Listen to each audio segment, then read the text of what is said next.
सीमा का पति दो बच्चों को छोड़कर दुनिया से चला गया तो कुछ दिन मोहल्ले वालों ने खाना दिया, लेकिन धीरे धीरे घर में कोई चीज़ न रही। तो सीमा बच्चों की भूख को देखकर बाहर निकल गई और होटल पर बर्तन धोने लगी। और शाम को उसे कुछ पैसे मिले तो रास्ते में एक वृद्ध आदमी मिल गया। वो बोला, मेरी बेटी बीमार है, मेरी मदद कर दो। तो सीमा उस वृद्ध आदमी को पैसे देकर घर चली आई और बच्चों को बोली, थोड़ी देर तक खाना आ जाएगा, और खुद आंचल में मुंह छिपाए आंसू बहाने लगी। बच्चे सो गए और थोड़ी देर बाद दरवाजे पर दस्तक हुई तो सीमा की आंखें फटी की फटी रह गई, क्योंकि सीमा कभी अपने हाथों में पकड़ी अपनी तनख्वाह को देख रही थी जो उसने पूरा महीना मेहनत करके कमाई थी, तो कभी अपने सामने रोते हुए वृद्ध आदमी को जो उस वक्त बेबसी से उसके सामने अपने दोनों हाथ जोड़कर मिन्नतें कर रहा था। भगवान के लिए मुझे कुछ पैसे दे दो, वो बूढ़ा बहुत रोए जा रहा था। इस सड़क से गुजरने वाला हर इंसान का हाथ पकड़कर उसकी मिन्नतें कर रहा था कि मेरी एक ही तो बेटी है, वो ही मेरा सहारा है। भगवान के लिए मुझे पैसे दे दो, वरना हॉस्पिटल में वो तड़प तड़प कर मर जाएगी। लेकिन कोई उसकी मदद करने को तैयार ना था। कोई उसका हाथ झटक देता तो कोई उसे पीछे धकेल देता, तो कोई उसके सामने हाथ जोड़कर कहता कि माफ़ करो बाबा, क्यों हमारी जान खा रहे हो। सीमा उस समय बस स्टॉप पर खड़ी थी, अपनी बस का इंतज़ार कर रही थी। जब सामने सड़क पर ये नज़ारा देखने को मिला तो उसका दिल तड़प कर रह गया था। आज ही उसे तनख्वाह मिली थी जो उसने मुट्ठी में बंद कर रखी थी। इतने ज़्यादा पैसे ना थे कि पर्स में रखती, फिर ये भी डर था कि कहीं पर्स कोई छीन कर न ले जाए। उस इंसान की बातें सुनकर, उसके आंसू देखकर, इस बुढ़ापे में उसके कपकपाते जुड़े हाथ देखकर सीमा का दिल पिघल कर रह गया था। उसकी आंखें भी भीग चुकी थीं, क्योंकि वो जानती थी कि वो बूढ़ा किस दर्द से गुजर रहा है। उसका पति भी बीमारी की हालत में उसे छोड़कर गया था। वो भी यूं ही रोती थी और लोगों की मिन्नतें करती थी कि कोई उसके पति के इलाज के लिए पैसे दे दे, और उसे यूं भी धुतकार दिया जाता था। अचानक ही सीमा को लगा जैसे इस बूढ़े की जगह वो खड़ी गिड़गिड़ा रही है, रो रो कर लोगों की विनती कर रही है कि मेरी मदद करो। उसने 2 कदम आगे बढ़ाए थे ताकि चुपके से इस वृद्ध आदमी के हाथ में अपनी सारी तनख्वाह रख दे। हो सकता था कि उसकी बेटी बच जाती, लेकिन तीसरे कदम पर इसका पैर जम गया। अंदर से किसी ने उसे झंझोड़ा था। अपने बच्चे घर में रोते बिलखते नजर आए, जिन्होंने पूरा महीना बड़ी मुश्किल से सूखी रोटी खाकर गुजारा किया था। वो सोच रही थी कि घर जाते ही सबसे पहले राशन लेगी और घर में बच्चों को अच्छा खाना खिलाएगी। वो खुद भी भुखमरी की ज़िंदगी गुजार रही थी, इसलिए बच्चों को रोते चेहरे पाँव की बेड़ियाँ बन रहे थे। दिल जोर से धड़क रहा था। बस ये बेचैनी थी कि या तो उस बूढ़े की कोई मदद कर दे, या फिर उसकी बस जल्दी से स्टॉप पर पहुंचे और वो बैठ जाए। जो दिल दहला देने वाला दृश्य वो देख रही थी, वो चाहती थी कि वो सब इसकी आंखों से गायब हो जाए। दिल में बेचैनी बढ़ी थी। वो बूढ़ा अब घुटनों के बल बैठकर तेज तेज रो रहा था। आसमान की तरफ देख रहा था कि इस दुनिया में तेरा कोई ऐसा भक्त नहीं जो मेरी मदद कर दे। तेरी दुनिया एहसास से, हमदर्दी से बिल्कुल खाली है। अगर मैं खाली हाथ हॉस्पिटल गया तो मेरी बेटी बेबसी से मुझे देखकर कहने लगेगी कि वो जीना चाहती है, उसकी ज़िंदगी कुछ पैसों की मोहताज है। मैं उसे मरते हुए नहीं देखना चाहता। ए भगवान, मेरी परीक्षा मत ले, मैं ये नहीं देख सकता। सीमा को लगा उसका दिल फट जाएगा। वो फौरन उस बूढ़े की तरफ कदम बढ़ाने लगी। अब उसे किसी भी चीज़ का ख्याल नहीं था। ख्याल तो बस ये था कि उसकी बच्ची बच जाए। वो फौरन रोड क्रॉस करके वृद्ध आदमी के पास पहुंची, अपनी तनख्वाह उसके हाथ में रख दी। उस इंसान ने एक नज़र सीमा की तरफ देखा और दूसरी तरफ हाथ में पकड़े हज़ारों के कई नोट देखकर उस बूढ़े ने तो शुक्र भरी निगाह से सीमा की तरफ देखा, उसके सर पर हाथ रखा और कहने लगा, भगवान तुम्हारी सारी परेशानियां और मुश्किलों को दूर कर दे। बेटा, तूने रोते हुए बाप के आंसुओं को पोंछा है, देखना भगवान तेरे दिन कैसे बदल देगा। वो रोते हुए सीमा को दुआ दे रहा था। सीमा वहां से पलट गई, साथ ही उसकी बस भी आ चुकी थी। खामोशी से जाकर बस के अंदर बैठ गई। अब ये सोच रही थी कि घर जाकर बच्चों को क्या जवाब देगी, जो कई दिन से इस उम्मीद पर थे कि माँ को तनख्वाह मिलेगी तो पेट भरकर खाना खाएंगे, और जब माँ का खाली हाथ देखेंगे तो क्या जवाब देगी उन्हें, किस तरह से बहलाएगी। 1 महीना और सब्र कर लो। फिर ये सोचने लगी कि इस महीने महीने वो कैसे गुजारा करेगी। पैसों की शक्ल तो फिर पूरे 1 महीने बाद उसे देखने को मिलेगी। अब तो मोहल्ले का दुकानदार भी उसे राशन देने से साफ इनकार कर रहा था। कह रहा था कि पहले मुझे पिछले पैसे दो, फिर बात करना। सीमा की आंखों से आंसू छलकने लगे थे। सब कुछ याद आने लगा। फिर इसका पति जब कमाता था तो इस उसके घर में किसी चीज़ की कोई कमी ना थी। बच्चे अच्छे स्कूलों में पढ़ते थे, वो बहुत अमीर ना थे, तो गरीबी भी ना थी। अच्छा खासा खाते-पीते थे, उसके 2 बच्चे थे, दोनों बेटे थे और वो भी जुड़वा, दोनों की उम्र 9 साल थी। लेकिन पति की बीमारी में तो उसने घर की हर कीमती चीज़ बेच दी थी। बस एक सर छुपाने के लिए घर बचा था, वो अपने गहने, घर का कीमती सामान, सब कुछ बेचकर अपने पति पर लगा चुकी थी। जब पैसे खत्म होने के बावजूद भी पति ठीक न हुआ, तो इसने लोगों की विनतियाँ करना शुरू कर दी, लेकिन उस वक़्त इसे अपनों का असली रूप नज़र आया था। सब ने इसे पैसे देने से इनकार कर दिया था, सबके घरों में वो जाकर मिन्नतें कर चुकी थी, बार-बार कहती कि मेरी मदद कर दो, लेकिन किसी ने भी उसकी मदद नहीं की। पति की मृत्यु के बाद कुछ दिन तो मोहल्ले वालों ने उसकी मदद की थी, कोई उसके हाथों पर कुछ नोट रख जाता, कोई घर में राशन डाल जाता, तो कोई पका हुआ खाना दे जाता। ये भी इनका एहसान था कि कुछ दिन उन्होंने सीमा को सँभाला था और तसल्लियाँ भी दी थी। धीरे-धीरे सभी उसे भूलने लगे थे। वो भी कब तक किसी के सहारे घर पर बैठ सकती थी। महीना गुज़रा था कि बच्चों ने स्कूल जाने की ज़िद की, लेकिन उसके पास स्कूल में देने के लिए फ़ीस ना थी। उसे याद आने लगा कि उसके दोनों बेटे फर्स्ट पोज़ीशन लाते थे, इसलिए उनके साथ स्कूल चली गई कि शायद स्कूल वाले इन्हें फ्री में पढ़ाने के लिए तैयार हो जाएँ। जब ये बात सीमा ने बच्चों के स्कूल के प्रिंसिपल से कही तो उनके माथे पर त्योरी सी चढ़ गई। कहने लगी, हमने अनाथालय नहीं खोल रखा है जो बच्चों को फ्री में शिक्षा दिलवाएंगे। ये वैसे भी प्राइवेट स्कूल है। सीमा कहने लगी कि जैसे ही उसकी कहीं नौकरी लग गई तो वो बच्चों की फीस इकट्ठी भर देगी, लेकिन भगवान के लिए बच्चों का साल मत खराब करें। मैडम ने कहा कि नहीं, वो इस तरह से अगर बच्चों पर तरस करने लगी तो आधे से ज़्यादा स्कूल के बच्चे तो फ्री में पढ़ने के लिए कहेंगे। उन्होंने साफ कह दिया कि ऐसा करें, अपने बच्चों को गवर्नमेंट स्कूल में डाल दें, वहाँ पढ़ाई फ्री है। सीमा बच्चों को जब वापस लाई तो यही सोच चुकी थी कि बच्चों को गवर्नमेंट स्कूल में डाल देगी, लेकिन इन्हें शिक्षा ज़रूर दिलवाएगी। अगले ही दिन उसने अपने दोनों बेटों को गवर्नमेंट स्कूल में दाखिल करवा दिया और वो दूसरों के घरों में कामकाज करने लगी ताकि बच्चों का पेट पाल सके। लेकिन वो पैसे पूरे नहीं होते थे, इनसे तो बस वो आटा ही खरीद सकती थी। कभी थोड़ी सी शक्कर और तेल ले आती और बच्चों को पराठे के ऊपर शक्कर डालकर दे देती। लेकिन एक दिन जब दोनों बच्चे स्कूल से घर आए तो रो रहे थे। सीमा ने कारण पूछा तो उन्होंने अपने हाथ आगे कर दिए, दोनों के हाथ लाल हो रहे थे। कहने लगे कि टीचर ने बहुत ज़ोर से डंडा मारा है। कहते हैं कि इतने दिन से तुम लोग स्कूल आ रहे हो, तुम लोगों ने यूनिफॉर्म क्यों नहीं खरीदा।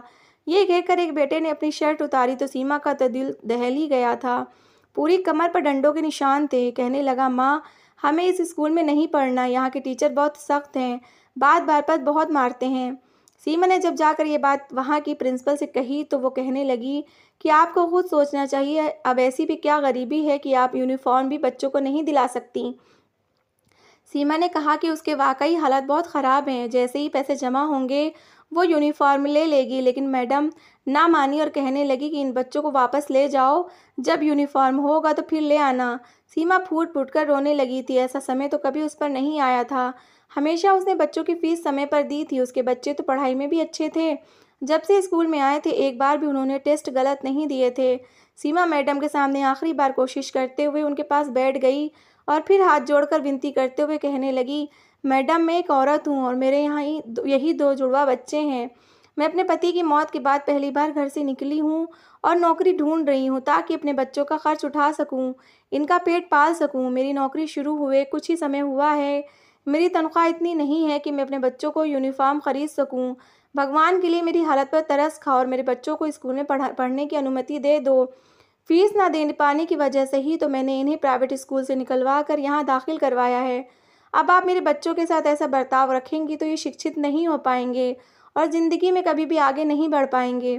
प्रिंसिपल सारी बात सुनने के बाद एक अजीब सी नज़र सीमा पर डालकर कहने लगी कि देखो, मैं यहाँ पर तुम्हारी परेशानियाँ सुनने के लिए नहीं बैठी। हमारे भी कुछ कानून हैं जिनको हमें अपनाना होता है। तुम अपने बच्चों को अपने साथ घर ले जाओ, जब पैसे हुए, यूनिफॉर्म बन गया तो दाखिल करवा देना। जब मैंने उनकी बात सुनी तो अपनी दोनों बच्चों को सीने से लगाया और उदासी भरी नज़र प्रिंसिपल पर डालती हुई स्कूल से बाहर निकल आई। बच्चे भी बहुत परेशान थे, माँ से सवाल कर रहे थे कि अब हम क्या कभी नहीं पढ़ेंगे? क्या आप हमारा एडमिशन किसी और स्कूल में करवाएंगी? क्या होता माँ जो हमारे पास पैसे होते और हम भी नया यूनिफॉर्म पहन कर जाते?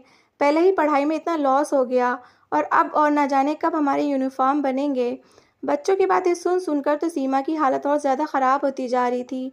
वो घर आई और बच्चों को तसल्ली देते हुए कहने लगी कि तुम लोग चिंता मत करो, मैं कोई और काम ढूंढती हूँ ताकि ज़्यादा पैसे कमा सकूँ और तुम लोगों का यूनिफॉर्म भी आ जाए। अगले दिन सीमा और घरों में जाने लगी और काम मांगने लगी, मगर किसी ने भी उसे ना रखा था और ना ही किसी को नौकरानी की ज़रूरत थी। सारा दिन भटकने के बाद वो वापस घर लौटी तो बच्चे पूरी उम्मीद से माँ को देखने लगे, मगर वो खाली हाथ थी। कई दिन तक तो वो नौकरी ढूंढती रही और आखिर वो एक दिन अपने मोहल्ले से निकलकर शहर की तरफ चली आई। उसे एक होटल नज़र आया था जहाँ पर 12-13 साल का लड़का बर्तन मांज रहा था।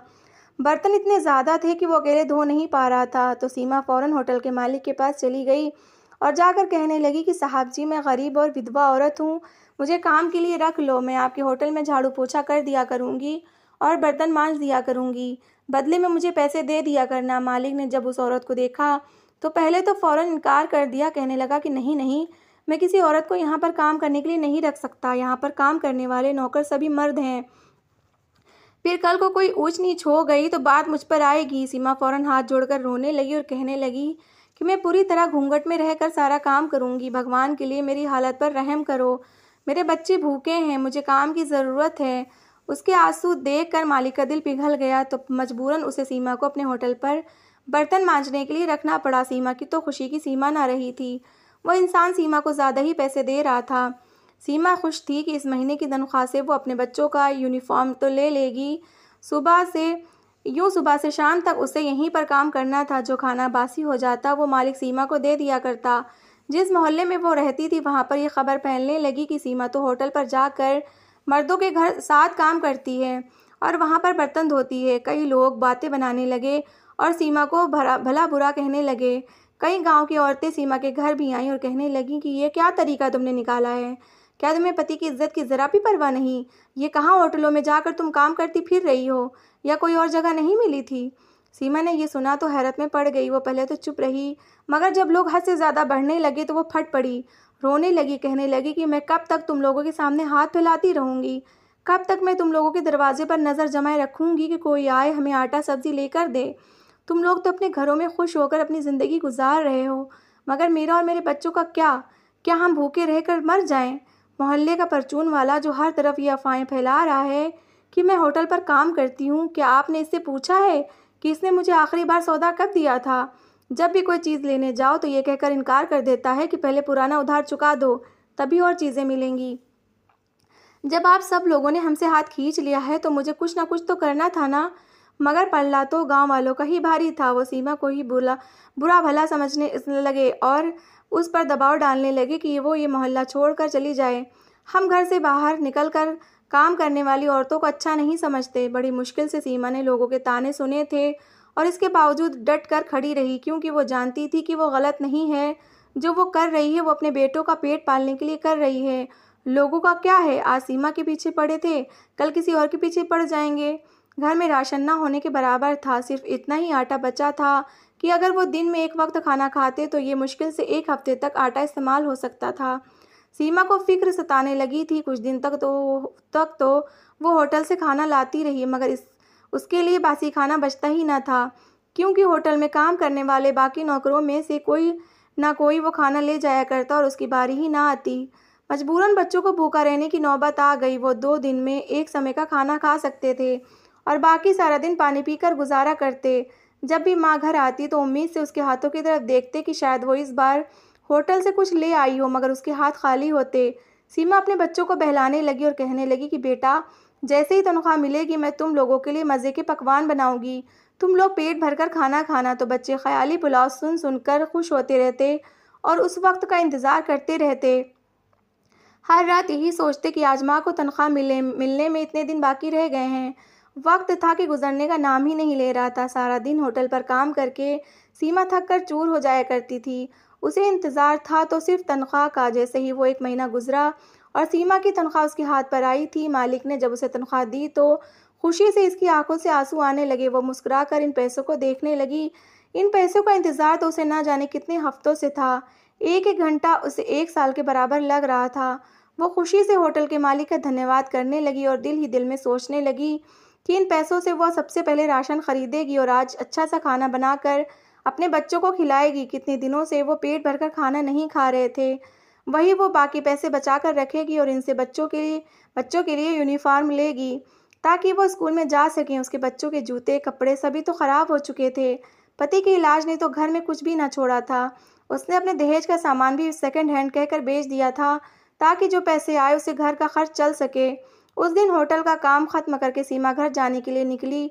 वो रोज़ाना बस पर आया जाया करती थी और आज भी वो अपनी सारी तनख्वाह एक वृद्ध आदमी को देकर घर की तरफ आ रही थी। बस एक झटके से रुकी तो सीमा की आंखें खुल गईं, आंखों से आंसू निकलकर गाल पर गिरे हुए थे, जिन्हें उसने फौरन साफ कर लिया। उसका बस स्टॉप आ चुका था, जहां से आगे 10 मिनट पैदल चलकर उसको घर पहुंचना था। उसने कदम तो भारी उसके कदम तो भारी हो चुके थे। समझ नहीं आ रहा था कि घर जाकर बच्चों को कैसे दिलासा देगी।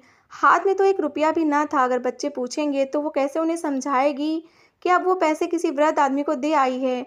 वो सफ़र जो ये तेज़ तेज़ कदम उठाकर 7-8 मिनट में तय कर लेती थी, आज 20 मिनट लगा चुकी थी। खैर, घर के दरवाजे के बाहर पहुंचकर एक गहरी सांस ली और अपने भगवान से कहने लगी कि मेरी मदद करना, मुझे इतनी हिम्मत देना कि मैं अपने बच्चों के सामने जा सकूं। सीमा ने अपने आंसू साफ किए और घर में दाखिल हो गई। दरवाज़ा खुलने की आवाज़ बच्चों ने सुनी तो दौड़कर बाहर आए। उनकी नज़रें पहले माँ के चेहरे पर और फिर माँ के हाथों की तरफ थी। उन्हें तो पता था कि आज माँ को तनख्वाह मिलेगी और सीमा भी सुबह उन्हें कहकर गई थी कि वो उनके लिए बहुत सी चीज़ें लेकर आएगी। आज वो लोग पेट भरकर खाना खाएंगे। बच्चों ने माँ को खाली हाथ देखा तो सवाल करने लगे कि माँ, क्या आज भी आपको तनख्वाह नहीं मिली? आप राशन नहीं लाईं? ये बातें सुनकर सीमा फौरन मुस्कुराई और कहने लगी कि नहीं नहीं बेटा, मैंने कह दिया है थोड़ी देर तक सारा खाना आ जाएगा और तुम लोग बैठो, बताओ आज सारा दिन क्या किया। इस तरह सीमा अपने बच्चों को बातों में उलझा चुकी थी। बेटों के होंठ सूख चुके थे, कमजोरी से चेहरे पीले पड़ चुके थे, मगर इसके बावजूद खाने के इंतजार से तो जैसे इन्हें एक नई ताकत मिल गई थी। वो माँ को अपने सारे दिन का हाल बताने लगे। काफ़ी देर हो चुकी थी, मगर अभी तक खाना नहीं आया था। बच्चे बार बार दरवाजे की तरफ देख रहे थे और बच्चे सीमा से कहते कि माँ, खाना कब आएगा, बहुत भूख लगी है। सीमा उन्हें एक बार फिर झूठा दिलासा दे जाती। सीमा आंचल में मुंह छिपाए रो रही थी कि अब सारा महीना वो कैसे बच्चों को यूं खाने के लिए तरसता देखेगी। इसके बच्चे खाना इसके बच्चे पानी पी पी कर अपने पेट में उठते दर्द को कम करने की कोशिश में लगे थे। कमज़ोरी इतनी ज़्यादा थी कि फिर दोनों बच्चे माँ की गोद में सर रखे हुए खाने के इंतज़ार में सो गए। उस पर बच्चों को यूं तरसता देखकर सीमा की सिसकियाँ निकली थीं। उसने गहरी सांस ली और आसमान की तरफ देखा था कि तभी दरवाजे पर दस्तक हुई। इस वक्त उसके दरवाजे पर कौन आ सकता था? सीमा उठी और दरवाजे तक आई। जैसे ही दरवाज़ा खोला तो सामने वही वृद्ध आदमी खड़े थे जो वहाँ बस स्टॉप पर थे। सीमा को देखकर उनके चेहरे पर मुस्कुराहट आई और कहने लगे कि बेटी, मैं तुम्हें कब से ढूंढता हुआ आ रहा था। भगवान का शुक्र है कि तुम्हारा घर मिल गया। सीमा ने जब ये सुना तो वो फौरन उस बूढ़े को देखने लगी और घर में आने को कहा। वो वृद्ध आदमी घर में आए तो सीमा ने पानी का गिलास उनके सामने किया। वो वृद्ध आदमी अपनी जेब से पैसे निकाल कर सीमा के हाथ पर रखने लगे तो सीमा हैरत से उनकी तरफ देखने लगी। कहने लगी, ये पैसे आप वापस क्यों कर रहे हैं? इनसे तो आपकी बेटी का इलाज होना था। वो इंसान फौरन सीमा को दुआएं देने लगा और कहने लगा, भगवान भला करे उस बड़े अफसर का जिसने आज अस्पताल का दौरा किया था। जब उसने मेरी मासूम बच्ची को दर्द से तड़पता देखा तो उसका दिल पिघल गया। वो कहने लगा कि वो मेरी बच्ची और जैसी अस्पताल में दाखिल बच्चों का इलाज अपने खर्च पर करवाएगा। इस तरह जो तुमने पैसे दिए थे वो बच गए। तुम भी मुझे ज़रूरतमंद लग रही थी बेटा, इसलिए मैं तुम्हें ढूंढता ढूंढता यहाँ तक वापस आ गया। सीमा ने जब ये सुना तो उसकी आंखों में आंसू आ गए। बूढ़ा पैसे देकर वहाँ से चला गया और सीमा इन पैसों को वापस अपने पास देख कर रोने लगी थी। किस तरह सभी परेशानियां हल हो जाती हैं। साइमा सोच भी नहीं सकती थी कि वो कितनी बड़ी परीक्षा पर पूरी उतरी थी। वो फौरन घर से बाहर निकल गई और राशन लेकर आई। उसने खाना बनाना शुरू किया तो अच्छे पकवान की खुशबू सूंघकर बच्चे नींद से उठ गए। माँ को खुशी खुशी खाना बनाते देखा तो उनकी आंखों खुशी का ठिकाना नहीं रहा। कुछ देर बाद तीनों ने पेट भर कर खाना खाया था और सीमा भगवान का धन्यवाद करती रह गई। ये उसकी परीक्षा थी जिसमें वो पूरी उतर चुकी थी और भगवान की तरफ से उसे आशीर्वाद मिल चुका था। कुछ ही हफ्तों बाद होटल में बावर्ची काम छोड़कर चला गया तो मालिक ने सीमा से खाना बनाने को कहा। सीमा का खाना इतना स्वादिष्ट था कि मालिक उसी से ही खाना बनवाने लगा और सीमा बंद कमरे में रहकर खाना बनाने लगी और उसकी तनख्वाह भी बढ़ गई थी। ये सीमा की परीक्षा के दिन थे जो भगवान उससे ले रहा था और सीमा इस परीक्षा में पास हो गई थी तो भगवान उसके लिए खुशी के सारे दरवाजे खोल दिए थे।